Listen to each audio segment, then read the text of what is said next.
Hola a todos, bienvenidos a este webinar Nuevas formas de hacer negocios. Vamos a hablar el día de hoy un poquito de qué se trata esta nueva manera de percibir los negocios. Se llama capitalismo consciente. Mi nombre es Carla Salamanca, soy fundadora de C3 Consultora, donde nos especializamos en justo trabajar proyectos conscientes. Vamos a empezar.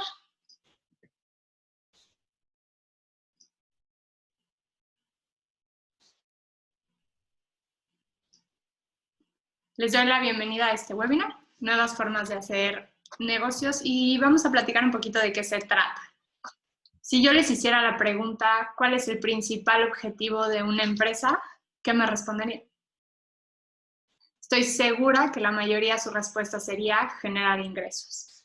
Y entonces a partir de esto es, ¿qué si yo les digo que se pueden hacer negocios donde el principal enfoque no sea solamente generar ingresos, sino que eso sea su principal consecuencia? Cuando yo hablo de capitalismo consciente, hablamos de nuevas maneras de percibir los negocios. Vamos a visualizar y ampliar un poco la conciencia sobre de qué se trata hacer negocios y cómo podemos impactar a partir de nuestro negocio en nuestro país. Y como les decía en un inicio, nosotros somos una empresa certificada en capitalismo consciente y nos dedicamos a empujar proyectos, principalmente proyectos que están naciendo, de emprendedores que quieren buscar hacer las cosas de maneras diferentes, pero sobre todo de maneras mejores y mucho más conscientes. ¿Qué es el capitalismo consciente? El capitalismo consciente es una empresa que sigue la premisa de ser altamente rentable para los accionistas, pero también es un negocio para el cual el generar rentabilidad no es su principal foco de enfoque, es una de sus principales consecuencias. ¿Y qué quiero decir con esto? Y creo que esta gráfica lo representa muy bien. El modelo de capitalismo consciente ha demostrado generar alta rentabilidad como una de sus consecuencias. Cuando revisamos esta gráfica, si se fijan, vemos el 2008 y el 2009. Cuando surge la crisis, una crisis muy fuerte económica como la que estamos viviendo actualmente, vemos las empresas en azul, podemos percibir las empresas de Standard & Poor's y cómo fue la trayectoria, cómo se comportaron con la crisis, donde hay un crecimiento después de la crisis, se mantiene sostenido. Cuando hablamos del modelo Good to Great, es un modelo muy reconocido a nivel mundial de Jim Collins, y si se fijan, esas empresas sí tienen un repunte. Pero ¿qué pasa con estas empresas conscientes en Estados Unidos y en el mundo? El último estudio realizado por Harvard Business Review, desde donde viene esta tabla, nos demuestra cómo estas empresas ni siquiera tocan fondo. Se dan cuenta cómo es su mínimo durante los meses o el año de la crisis. Estas empresas tienen un despunte, pero ni siquiera su bajo es tan bajo, lo que nos empieza a demostrar que el modelo es altamente funcional. ¿A qué me refiero con un modelo de negocio consciente? Porque creo que podemos pensar en muchas formas o muchas variantes que lo que tiene, pero la realidad es que este modelo de negocio consciente, su principal diferenciación es que logra agregar valor a través de todo su modelo de negocio, lo que quiere decir que se concentran en buscar agregar valor a todo aquel que está involucrado con la empresa. Hay que aclarar, no hay empresas perfectas, pero sí hay empresas que buscan convertir estos principales defectos en sus principales oportunidades, generando que a lo mejor su principal foco de debilidad lo conviertan en su principal fortaleza, ¿sale? Entonces, no estamos peleados con la rentabilidad, no estamos peleados con hacer modelos efectivos, eficaces, pero sí buscamos el cambiar la manera en la que percibimos el capitalismo para poderlo hacer uno mucho más humano y que conecte mucho más. Y que, como veíamos en la slide pasada, también llega como consecuencia la rentabilidad. Quiero platicarles un poquito del capitalismo consciente como modelo. Se basa en 4 principios, ¿no? Y el primer principio es tener un propósito profundo. Y ahorita vamos a entrar a cada uno de estos a mayor detalle, pero es tener un propósito que no solamente sea ser altamente rentable. Alineación con stakeholders. ¿A qué me refiero con esto? Son empresas que son capaces de visualizar el impacto que tienen con sus proveedores, con sus clientes, con su comunidad, con su competencia, y cómo al alinear las necesidades de cada uno de ellos podemos generar modelos altamente rentables. Tercer pilar, culturas conscientes. Culturas conscientes quiere decir que son empresas que se dan cuenta que la gente es su principal diferenciador y su principal fortaleza. Lo que hace es que generan culturas que sanan desde adentro, empiezan desde adentro a preocuparse por sus colaboradores de formas completamente disruptivas, completamente nuevas, que generan mucho más valor para la gente de adentro para que ellos puedan permear ese valor hacia afuera. Y finalmente un componente clave es liderazgo consciente. Líderes que son disruptivos, que piensan diferente, que son líderes muy humanos, que reconocen sus debilidades, pero a la vez reconocen sus fortalezas y ayudan a los otros a desarrollarse. Vamos a llevar esta plática, este webinar, a partir de puros ejemplos. Quiero llevarlos y creo que la mejor manera en la que podemos entender de qué se trata capitalismo consciente es a partir de grandes empresas que lo están logrando hacer, que están demostrando que el modelo funciona y que al final nos dejan una semillita de ideas, nuevas maneras de pensar para que podamos implementarlo en nuestras empresas. Cuando hablamos de propósito profundo, lo que decíamos es un propósito que va más allá de generar ingresos. Un propósito que tiene que ser la razón de ser de la compañía, que simultáneamente ayuda a resolver un problema social y crea un valor significativo para la empresa. Vamos a dar varios ejemplos. Patagonia. Patagonia es una empresa de ropa y artículos para estar al aire libre. Y su propósito, tú pensarías que es a lo mejor generar la mejor ropa para estar al aire libre. Pero la realidad es que Patagonia, su propósito es salvar al planeta Tierra. Es un propósito, como les decía, que va mucho más allá de solamente ser rentable y vender ropa, sino defender una causa. Y al defender esa causa y al apostar por esa causa, la rentabilidad llega como consecuencia. Ahorita vamos a analizar un poquito más el caso de Patagonia para dar insight de qué es lo que está haciendo la empresa para cumplir con este propósito. Otra empresa que nos encanta compartir y difundir es una empresa queretana, Mico. Mico se dedica a llevar comida a domicilio. Mico lo que hace es te genera tu plan de comida y entonces el domingo o el lunes te lleva en contenedores, que ahorita vamos a hablar un poquito más de ellos, contenedores especiales para que puedas tener tu comida de toda la semana sin generar nada de basura. Pero, ¿qué se dio cuenta Mico? Mico se dio cuenta que ellos no solamente te vendían tu comida a domicilio, sino vendían amar y cuidar. Y entonces su propósito es amar y cuidar lo más importante platillo a platillo. ¿Y a qué me refiero con esto? Y cuando empezamos a hacer un trabajo de propósito, nos dimos cuenta que este propósito es amar y cuidar lo más importante. Quiere decir, puede ser tu tiempo, pero mucha gente compra estos paquetes para sus papás que viven solos y ya no quieren cocinar.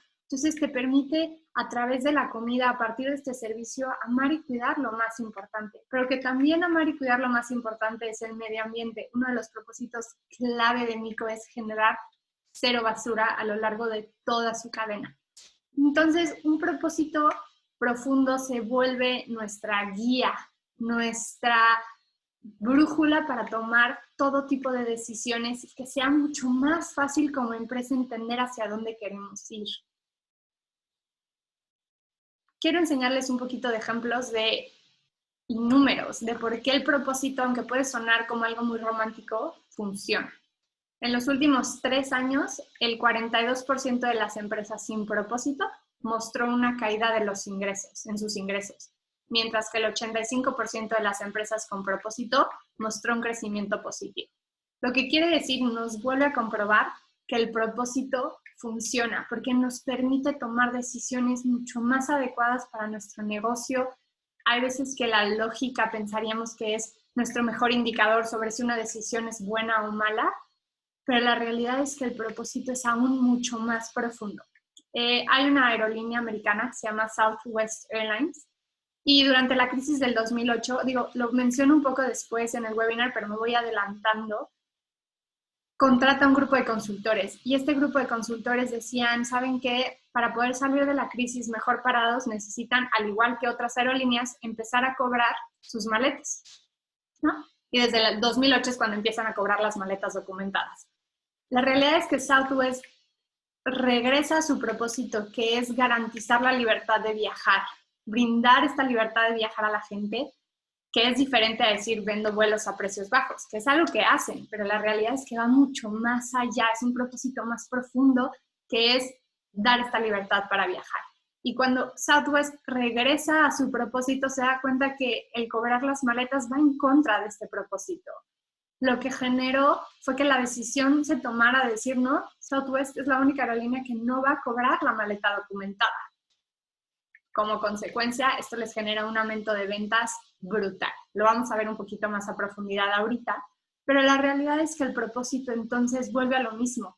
Nos guía, nos mantiene en el camino correcto hacia ese objetivo que queremos cumplir como empresa.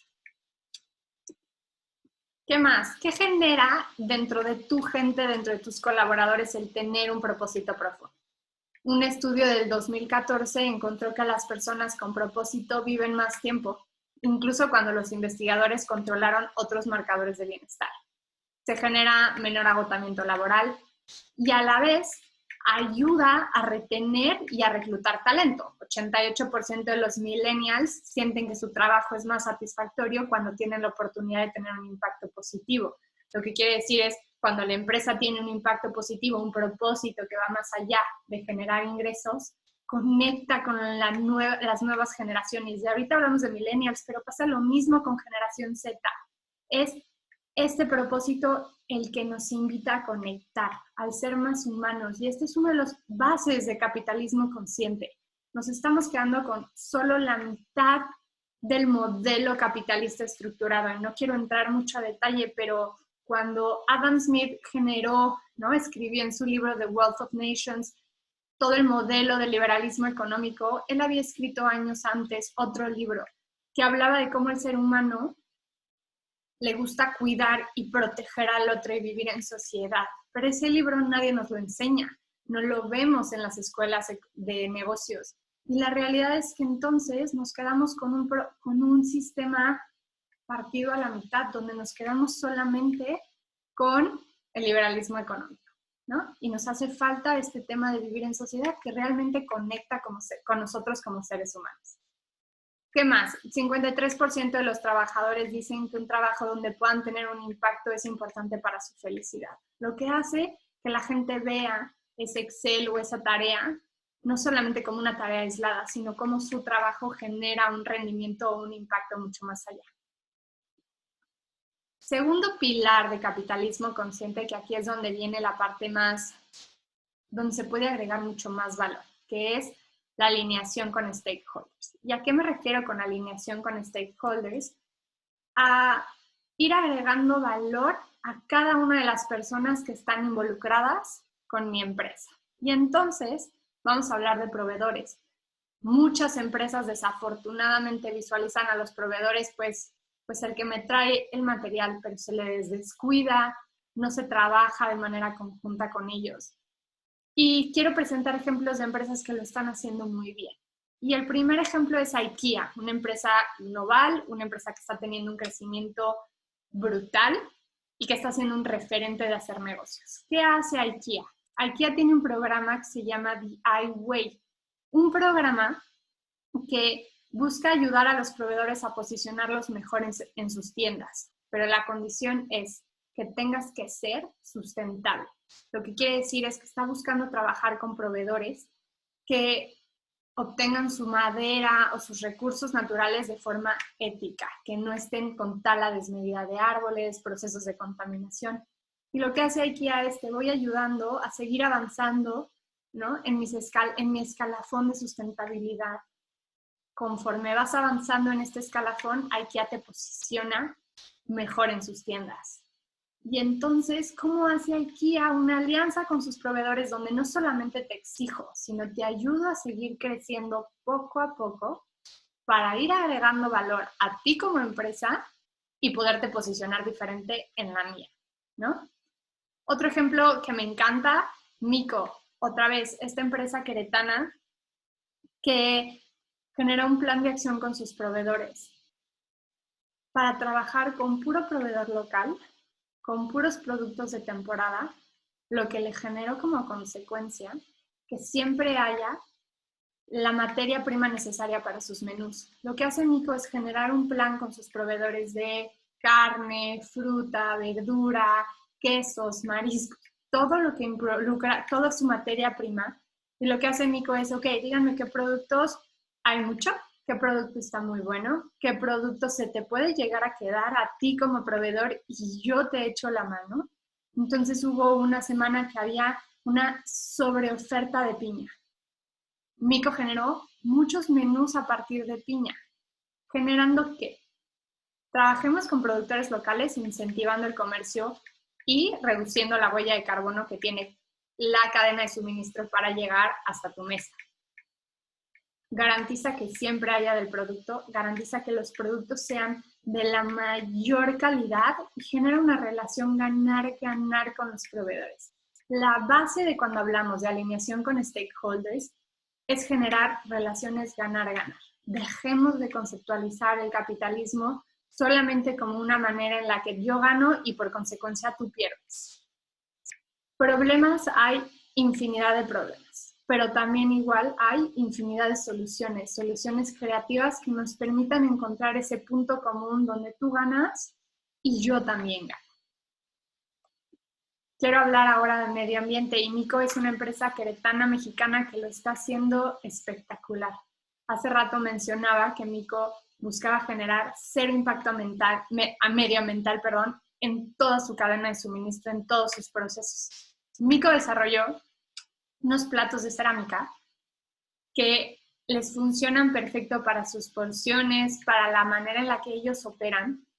Y parte de los principales problemas que detectaba Miko es toda la comida a domicilio siempre viene en contenedores de plástico y contenedores, pues en teoría ecológicos, que la realidad es que no lo son y que al final esto se traduce en un impacto económico. Entonces, Miko al desarrollar estos platos lo que hace es, te garantiza a ti como cliente que tu comida, cuando tú la calientas en el microondas, no va a desprender ningún tipo de toxina que hay en el plástico. No estamos generando nada de basura y hacemos una economía circular, donde no desperdiciamos nada. Miko te lleva tu paquete los domingos o los lunes y cuando te lleva, recoge los mismos platos. Mucha gente me va a decir, seguro les han roto miles de platos y no está siendo rentable. La realidad es que en todo lo que va de operación, Miko le han roto 3 platos. ¿Y cómo vemos que esto es altamente rentable para la empresa? Si nosotros más o menos haciendo una cotización nos dimos cuenta que por cada plato desechable cuesta 4 pesos, más o menos, 5 pesos. 5 por 5 platos, estamos hablando como de 125 pesos a la semana que le cuesta a Miko el garantizar este plato. Cada uno de los platos de cerámica cuestan 70 pesos, por lo que Miko necesita 5 platos en teoría por persona, son un importe como de 350, pero entonces para el tercer mes, si yo hago las matemáticas, Miko ya le está ganando. Miko deja de tener que estar todo el tiempo invirtiendo en nuevos platos que generan basura, que va en contra de su propósito, pero ha generado también esto que sea uno de los principales componentes de diferenciación que tiene Miko de cualquier otra empresa, ¿no? Quiero hablar un poco de comunidad, otro stakeholder que muchas veces como empresa no logramos percibir cómo hay una forma en la que una empresa pueda tener este impacto en la comunidad.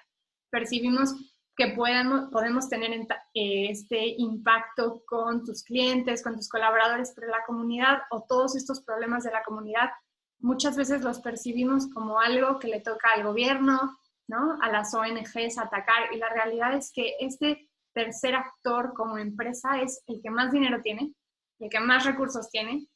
¿Y qué pasa cuando empezamos a cambiar la conversación? Empezamos a darnos cuenta que a través de su modelo operativo, a través de su modelo de negocio, puede generar un impacto fuerte. Y un caso que quiero enseñarles es de Samsung, cómo una estrategia para ayudar y atacar a uno de los problemas sociales puede también ayudarte a posicionarte a ti como empresa como líder en el mercado.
¿Y qué nos demuestra el ejemplo de Samsung? Nos demuestra que hay maneras en las que nos podemos posicionar en la mente de nuestros consumidores que son completamente diferentes, que suman y agregan valor a la comunidad en la que opero, al detectar problemas que puedo yo a través de lo que yo sé, de lo que yo me especializo, de mi fuerza, en las que puedo sumar, en las que puedo impactar y a la vez esto se traduce en rentabilidad para mi empresa.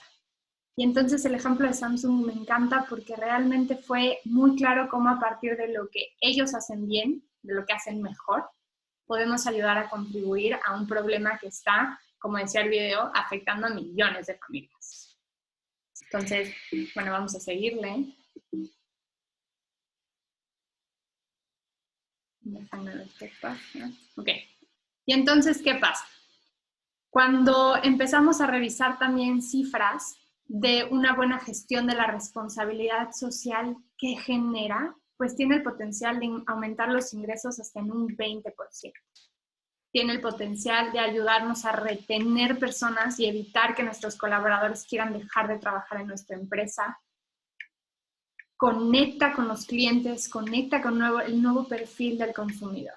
Y quiero platicarles otro caso en lo que dejo esta infografía. Merco es una cadena de supermercados en el norte del país. Es una de las empresas también más conscientes que tenemos en México, que aplican el modelo de capitalismo consciente. ¿Y qué hizo Merco ante la pandemia en la que nos encontramos ahorita? Merco se dio cuenta que tenía que mandar a un alto porcentaje de sus colaboradores a sus casas, porque eran personas de alto riesgo, pero a la vez tenían que seguir operando. Merco, al buscar soluciones para sumar a la comunidad, se acercó con pequeñas cadenas de restaurantes y restaurantes grandes en su ciudad, en su comunidad, y les ofreció a los empresarios decir, ok, tú tienes que cerrar porque tu operación a lo mejor no la necesitas al 100% de su capacidad, pero vas a mandar gente con el 50% de su sueldo a sus casas. Esas personas no pueden darse el lujo. Lo que yo te ofrezco es, mándamelos por 3 meses. Te siguen respondiendo directamente a ti y yo cubro con el otro 50 y hasta 60% con varias empresas de ese sueldo. La gente sigue siendo parte de tu empresa, pero a ti, empresario, no te vamos a cargar la mano con 50% de un salario que ahorita no puedes pagar. Trabajemos juntos para que tu gente tenga el 100% de su ingreso. Tú estés tranquilo porque las nóminas están cubiertas y yo necesito gente. Merco incorporó casi un tercio de su plantilla actual, es gente que trabajaba en otras empresas y están colaborando y buscando nuevas maneras en las que pueden generar más trabajo, generando entonces que la atención al cliente dentro de estos supermercados sea espectacular, que nunca haya falta de suministro ni mano de obra. Y la realidad es que entonces están generando otra vez alternativas que permiten ganar. Cuando hablamos del tema de colaboradores, es un tema bien sensible. Por desgracia, nos ha tocado trabajar con muchas empresas que perciben al colaborador como un número más, un empleado más, y esta actitud hacia los colaboradores, aunque suene un poco romántico, cuando la logramos cambiar y buscar agregarles valor, y hay un término que se llama Healing Organizations, que es como desde adentro puedo empezar a sanar y colaborar a mi comunidad, puedo generar grandes impactos dentro de mi empresa. ¿Cuál es uno de los principales dolores de cabeza en Querétaro o en esta zona Bajío? Es la rotación de personal.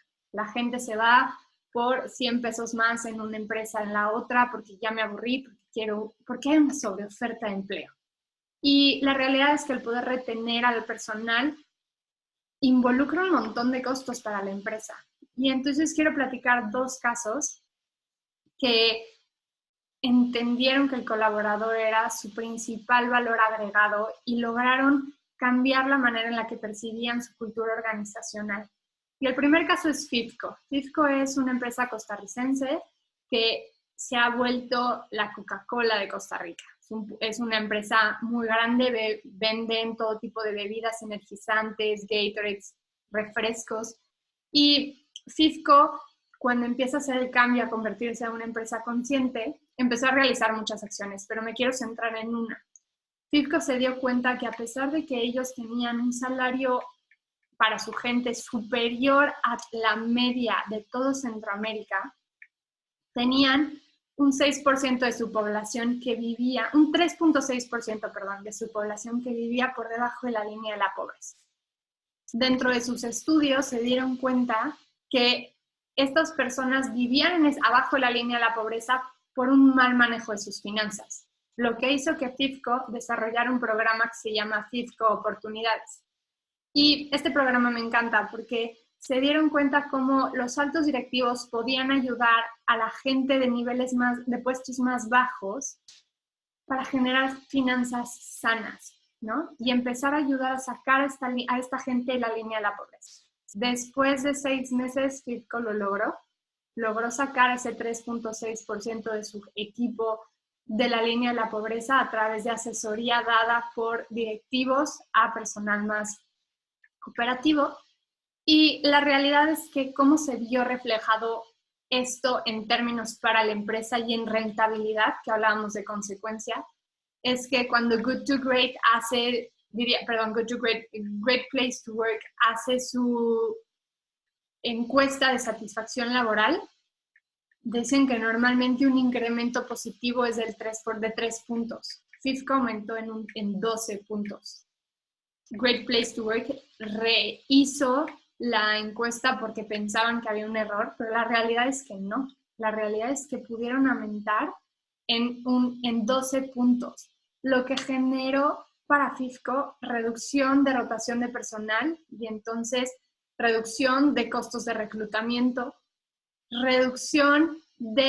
aumento de productividad, aumento de niveles de compromiso, aumentó todos los indicadores base para el Departamento de Recursos Humanos, porque aunque a lo mejor había personas que no estaban dentro de este grupo vulnerable del 3.6%, pero veían el compromiso de la empresa de ayudar, de sumar, de sanar desde adentro.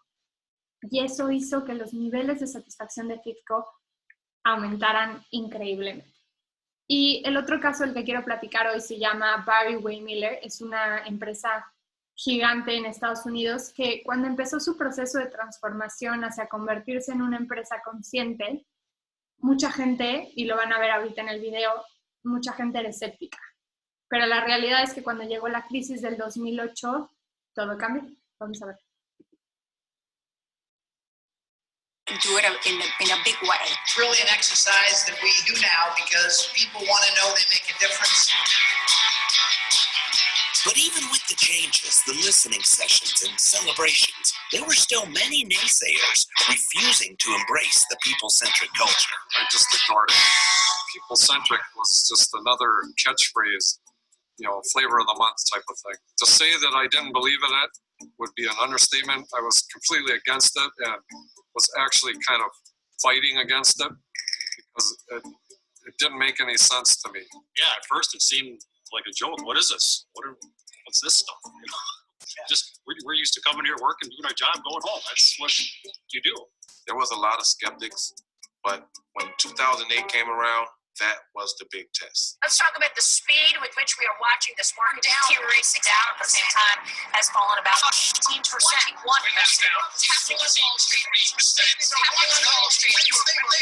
It was challenging. I was looking at it going, where's this going now? Roughly March of 2009, we had about a $30 million order from one of our major customers put on hold because of the financial situation in the world. And we all realized that we were probably in trouble. We didn't know where the bottom was. We didn't know how long it was going to last. It's heartbreaking. I mean, there goes your job. Oh, you kind of figured you didn't have a job or wondering when you were going to be laid off. It was scary, But you can see it happening all over the place. I mean, everybody is slowing down. Everything is slowing down. So it was pretty challenging.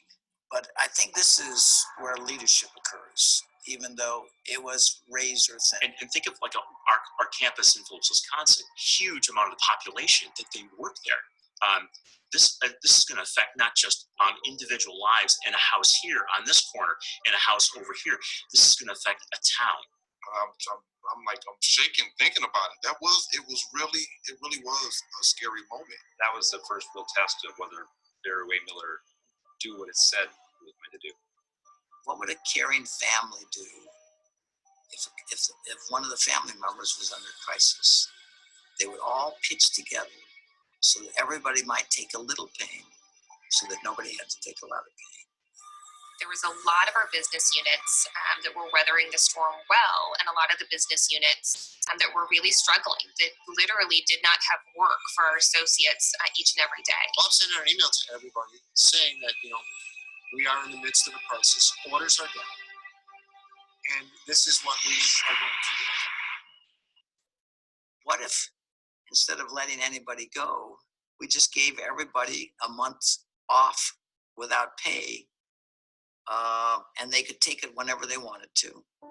So this was really from the top down. Bob reduced his salary to his starting salary when he began his career at Arthur Andersen. People came to me and said, Bob, you can achieve the same goal if you just cut everybody's salary by 5%. And I said, that doesn't seem fair. If we're going to ask people to compromise, we are going to give them something in return, which is quality time at a time they want to take it. Business units that were doing well, people still took a furlough. You think about how would a caring family respond? We would all sacrifice some so that nobody would have to sacrifice a lot. And that was like a huge sign for everyone. You could swap, say Joe didn't want to take his week of furlough and Mike wanted it. Mike would take Joe's week and it worked good. Kept Joe working and kept Mike at home, when he could afford to be at home. It was a good program for everybody. And it actually became a great coming together across the organization of how we're going to get through this as a family. That was where the real question was. Are we going to live to our ideals? They wanted to save our jobs, make sure that we were secure so that we could have a job to come back to. That built trust. Maybe this company is really for real. Maybe they really do care about us. Unfortunately, it's unusual. We see someone running a company that interested in people. That's sad. I'm proud to be working in a place that does care about people. Going through that phase, a lot of the people that were skeptical at first, now they're in. That sealed the deal. Just GPL is real. It's real. ¿Y qué nos demuestra esto? Que hay maneras en las que lo podemos afrontar. O sea, Barry Waymiller estaba en un proceso de transformación donde decía que todos importan y que el propósito de la empresa era generar familias, generar unión y trabajar como familia y centrarse en cada uno de los individuos que formaban parte de su empresa. Y el mensaje fue claro. Hay maneras en las que podemos generar acciones que nos permitan ganar como empresa y ganar como colaboradores. ¿Qué generó esto? Ha generado que la empresa no haya tenido desde el 2008 ningún problema con sus sindicatos. Y la realidad es que el 2009 fue el año más rentable y con mejores resultados económicos para la empresa de toda su historia. Y entonces el enfrentarlo, una crisis, un momento bajo, de una manera que permita ser más humanos, mucho más empáticos, como Bob Chapman, que es el director de este grupo, nos demuestra que el ser humano también se traduce en rentabilidad, en compromiso, en rotación de personal baja, en altos niveles de productividad y 2009 siendo uno de los mejores años financieramente hablando para la empresa. Y entonces quiero mostrar muchos más datos, ¿no? El 93% de los colaboradores quiere trabajar para una empresa que se preocupa por ellos como individuos. El 76% de las personas quiere trabajar para una empresa cuyo CEO esté activamente involucrado en acciones de responsabilidad social o cuestiones medioambientales. El 86% cree que es importante que su propio empleador sea responsable con la sociedad y el medio ambiente. Y tenemos un montón de cifras que nos vuelven a decir cómo si somos más humanos, si buscamos percibir nuestra empresa, no solamente como como lo decíamos al principio, como un actor que genera ingresos, sino como un actor que agrega valor a todo aquel involucrado con ella, podemos generar alta rentabilidad como consecuencia. Y quiero platicar un poquito del caso de Grillum, una empresa igual queretana que nos llena de orgullo poder trabajar con ella, y es una empresa que realiza o vende harina de grillo, ¿no? Entonces, ¿cuál es el propósito de Grillum? Es combatir la desnutrición en México. Y uno de los casos, o por qué pongo a Grillum como alguien que agrega valor a los clientes, es que Grillum trabaja con un modelo que le permite a cualquier empresa que quiere comprar harina de grillo trabajar junto con ellos para desarrollar modelos de negocio que sean funcionales. Grillum pone al acceso de cualquier cliente suyo a estos consultores que les han funcionado a ellos para llegar y crecer y ser la empresa que son actualmente. Tienen un caso que es como el caso que quiero platicarles el día de hoy. Llegó una empresa competencia de Grillum a ofrecerle a uno de sus clientes harina de grillo, misma calidad, pero a un precio de 200 pesos por kilo más bajo de lo que ofrece Grillum el costo. La clienta dijo que no, porque con Grillum había generado una relación tan positiva que los asesores de Grillum le habían ayudado a ella a poder entrar a grandes cadenas de supermercados como H-E-B. Entonces se genera una relación donde dejamos de competir con los clientes solamente por precio, sino es, me están agregando valor, están apostando por mí, me están dando más. Y se genera una relación mucho más cercana, personal, de corresponsabilidad con el cliente, donde se agregan valor de ambas partes y te permite dejar de competir solamente por precio. Y otro ejemplo que confirma esto es, ya lo platicaba un poco al inicio, pero Southwest Airlines, durante la crisis del 2008, este grupo de consultores les decían, empiecen a cobrar las maletas. Si cobramos las maletas, podremos generar un ingreso de $300 millones aproximadamente. Southwest regresa a su propósito y dice, no vamos a cobrar las maletas. Cuando Southwest empieza a platicar con sus clientes sobre la percepción de no cobrar las maletas, se da cuenta que los clientes decían, bueno, es que si no me la cobras, quiere decir que a lo mejor no la vas a cuidar tan bien. Lo que generó que Southwest desarrollara toda una campaña vía YouTube hecha con el celular y incorporó a su gente, a su equipo, donde desarrollaron como la policía de las maletas, ¿no? Y demostraba a la gente cómo cuidaban y protegían esta maleta, porque que no te la cobrara era porque es tu derecho, no porque realmente me valga como empresa. Esta acción de Southwest conectó tanto con los clientes que de los $300 millones que decían los consultores que podían generar, al no cobrar las maletas, Southwest generó un ingreso de $1 billón, lo que les permitió no solo sobrepasar la crisis, sino obtener ingresos. Y es la única aerolínea que lleva 34 años, más de 30 años, con ingresos sostenidos todos los años. Vuelvo a lo mismo, el buscar nuevas alternativas en las que no solo me beneficien a mí como empresa, sino que beneficien al cliente, beneficien a mis proveedores, beneficien a la comunidad, se traduce en rentabilidad para la empresa y a la vez me posiciona de una manera completamente diferente ante mi competencia y ante el mercado. Y vuelvo a lo mismo, vamos a ver más datos. El 80% de la población mundial preferiría pagar más por los productos y servicios que se producen de manera responsable. 78% de los ciudadanos dicen que es más probable que compren bienes o servicios de una empresa que esté asociada con los Objetivos de Desarrollo de la ONU. Y 33% de los consumidores ya compran productos con la sostenibilidad en mente. El mercado está cambiando. Cada vez somos más conscientes. La generación millennial, la generación Z, están buscando marcas que generen un impacto positivo no solamente en los bolsillos del consumidor o de la empresa, sino que agreguen valor a todo aquel que toca o que esté involucrado con la empresa, y los números no mienten. Vuelvo a más números.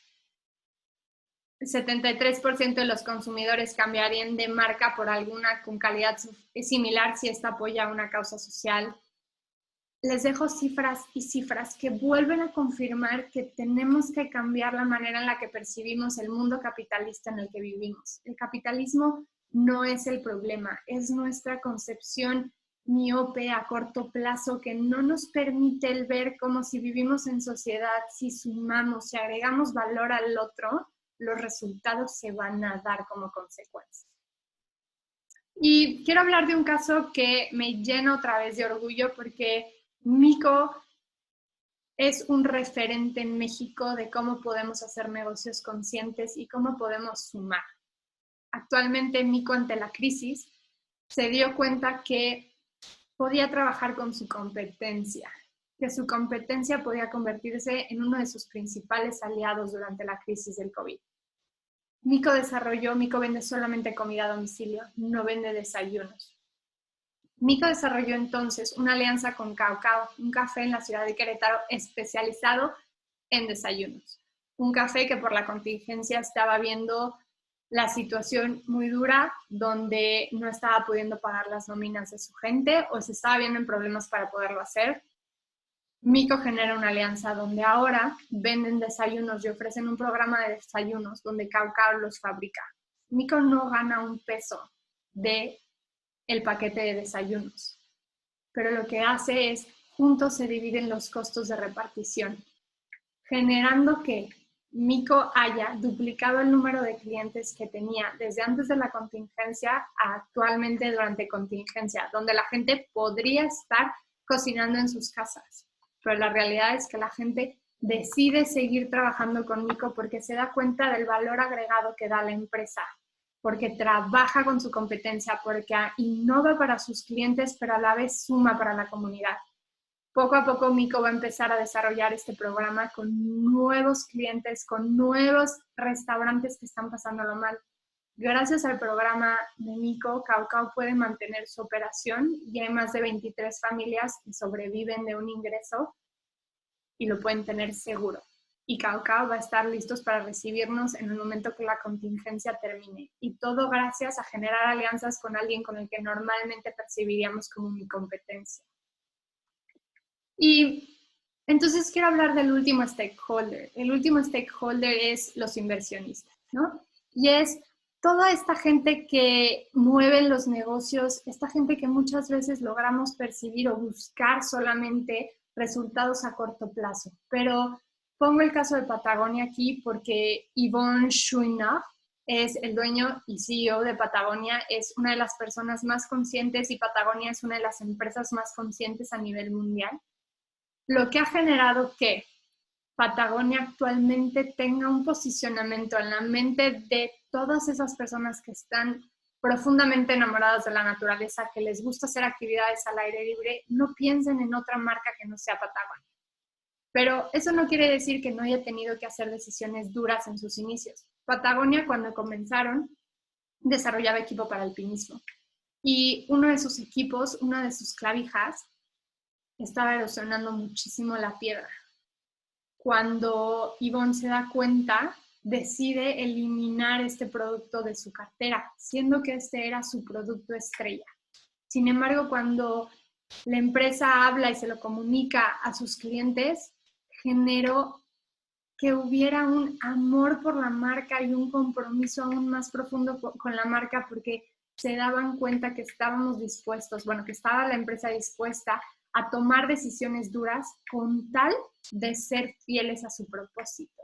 Y la realidad es que entonces si yo involucro a los inversionistas dentro de mis decisiones y presento cómo la rentabilidad llega como consecuencia de tomar decisiones fuertes y duras para la marca, fieles al propósito, podemos generar empresas conscientes y altamente rentables.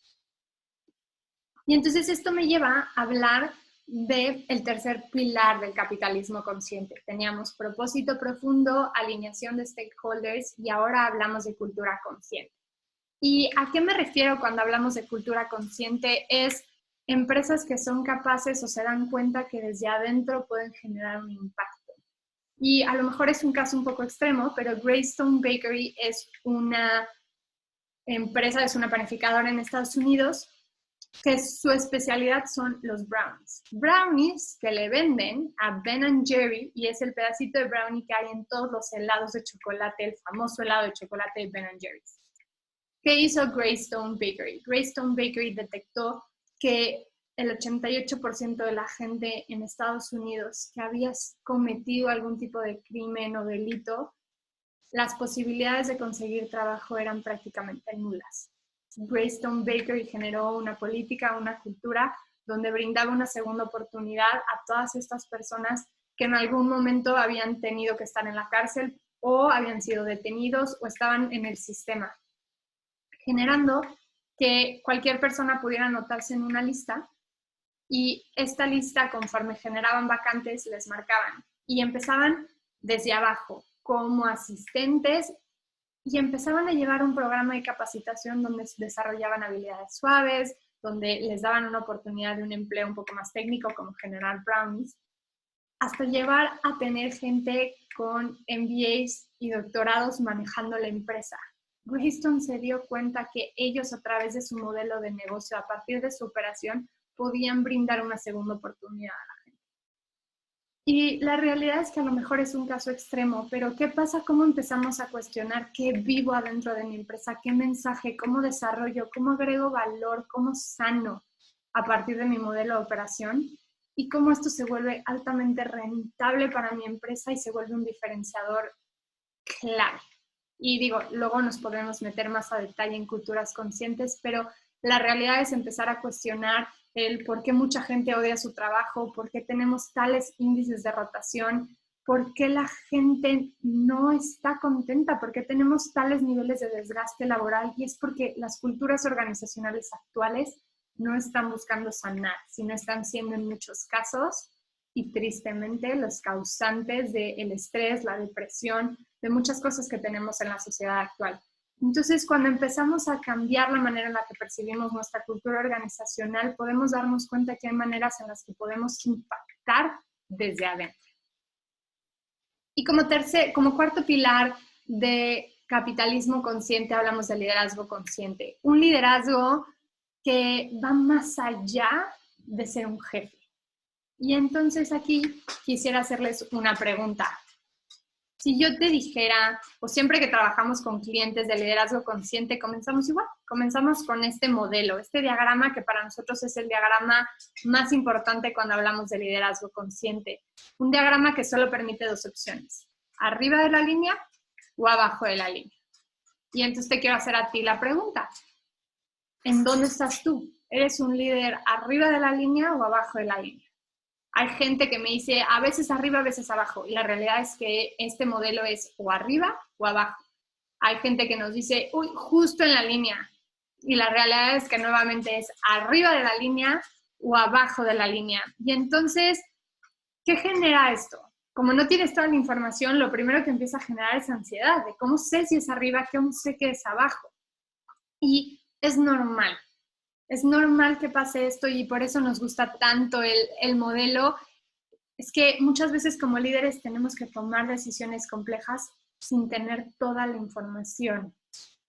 Pero la realidad es que depende de cómo enfrentemos y con qué actitud enfrentemos y nuestra base como seres humanos, buscando en agregar valor a los otros y no solamente a nosotros mismos, la manera en la que nos permite determinar si estamos arriba o abajo de la línea. ¿Y a qué me refiero con un líder que está arriba de la línea? Los líderes arriba de la línea son personas que buscan ser abiertas a nuevas ideas, son curiosos por seguir aprendiendo, están comprometidos con aprender y crecer, reconocen que no siempre tienen la razón y que no siempre tienen todas las respuestas. Son líderes que agradecen, son líderes que desarrollan, son líderes que conectan. Y abajo de la línea son líderes cerrados, son líderes defensivos, líderes comprometidos a tener la razón, líderes que no buscan el desarrollo del otro, sino a veces es frenar al otro porque se percibe como una amenaza. La realidad es que entonces te vuelvo a preguntar otra vez, ¿estás arriba o abajo de la línea? ¿Qué tipo de líder quieres ser? Y cuando trabajamos el tema de liderazgo consciente, hablamos de diferentes cosas. Hablamos del triángulo del héroe, villano y víctima. Y justo quiero aprovechar para invitarlos voy a dejar una liga después. Estamos teniendo justo ahorita un mastermind donde tratamos el tema de liderazgo consciente, donde desarrollamos líderes que busquen percibir los problemas como oportunidades, que busquen desarrollar y agregar valor, que busquen ser una influencia positiva para la sociedad. Si te interesa, sígueme. Y les quiero dejar esta liga porque desarrollamos nosotros, junto con Capitalismo Consciente México, y Estados Unidos, un assessment podemos mandarte el assessment para que evalúes cómo está tu empresa. Que te des cuenta si tu empresa está por arriba o por abajo de la línea, si está implementando ser una cultura consciente, si alinea stakeholders o si tiene un propósito que va mucho más allá de generar ingresos. Si te interesa recibir el assessment, es gratis. Te pedimos nada más que le tomes foto a este código QR y a partir de eso nos vamos a poner en contacto contigo vía correo para hacerte llegar el assessment y tus resultados. Creo que es importante para mí el darles las gracias por haber escuchado, por haber formado parte de este webinar y dejarles, creo que esta pregunta, ¿qué quiero hacer con mi empresa? Y empezar a cuestionar la manera en la que visualizamos los negocios. Si empezamos a cambiar la manera en la que percibimos los negocios en este país, estoy segura y estamos convencidos como C3 que podemos generar un impacto positivo en el mundo. No tenemos que ser un emprendedor social para generar un cambio. Simplemente cualquier modelo de negocio, cualquier empresa, aunque produzcamos acero, aunque seamos una constructora, aunque seamos un bufete de abogados, hay maneras en las que podemos agregar valor y cómo esto nos va a ayudar a nosotros crecer como empresa y posicionarnos diferente. Muchas gracias por habernos escuchado. Cualquier duda les vamos a dejar nuestros datos por aquí para que puedan ponerse en contacto con nosotros. Nuevamente, muchas gracias y esperemos poder empezar a trabajar juntos un proceso donde desarrollamos emprendedores y negocios que impacten en nuestro país. Gracias.